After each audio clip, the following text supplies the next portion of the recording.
As a visual person, I like to meditate on paintings which illuminate Scripture. This is my second meditation on the gospel life of Jesus. The painting that I'm going to look at is entitled The Calling of the Apostles Peter and Andrew. It portrays the moment in Matthew chapter 4 and Mark chapter 1 when Jesus calls out to Peter and Andrew, "Come, follow me, and I will make you fishers of men." At once they left their nets and followed Jesus. No hesitation there then, or perhaps just a little. Before I became a Christian, I once found myself inside a church built entirely of wood and shaped in the form of a boat. I loved the beauty of the varnished sculpted wood, but also the comfort of being held in the belly of a vessel. On leaving the church, it was like once more being subject to the waves and winds of the outside world. This feeling of dichotomy between the comfort of the boat and the threat of coming storms and winds must have been similar to what the apostles often felt fishing on the Sea of Galilee. The calling of the apostles Peter and Andrew was painted by an early Renaissance painter named Duccio from the Umbrian town of Siena. He portrays the moment of decision when Jesus calls out to Peter and Andrew to come, follow him.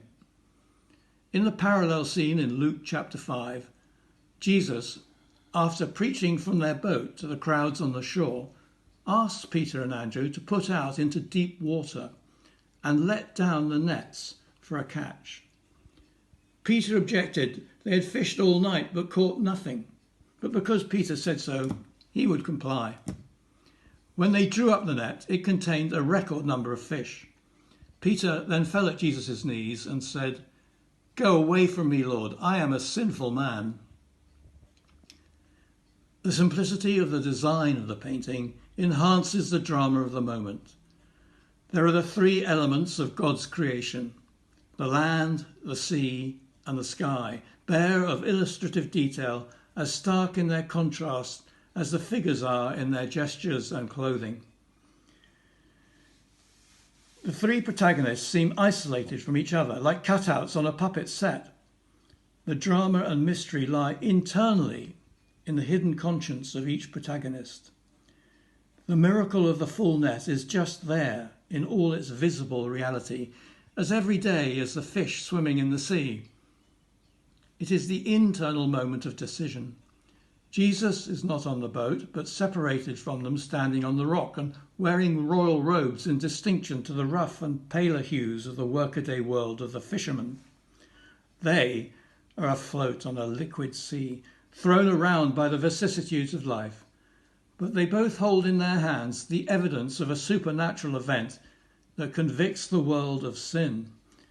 Without the interior conviction of sin, we cannot begin to follow Jesus in our hearts, the Bible tells us. There are the three different dynamic gestures. The hand of Jesus proffered towards the men, the hand raised by Peter in recognition that he is a sinner with his head turned to face Jesus. Then thirdly, the uncertain, bemused face of Andrew, looking out to us for a response. As the boat rocks in the waves, comforting in its familiarity, the call to venture deep outside their comfort zone resonates. The drama becomes focused on the small gap between the rock on which Jesus stands and the tippy boat on which the two fishermen stand. Will they make the move to follow Jesus or not? We know the answer. We too have all made that conscious decision at many times, again and again, at many moments over time. And it is a daily decision to symbolically leave our nets and follow Jesus. When Peter was the first to recognize Jesus as the Christ, the Son of the living God, Jesus changed his name from Simon to Peter, which comes from the Greek word Petros, meaning rock, and said, "On this rock I will build my church." So my prayer is that we will all be rocks on which Jesus can build his church. Thank you.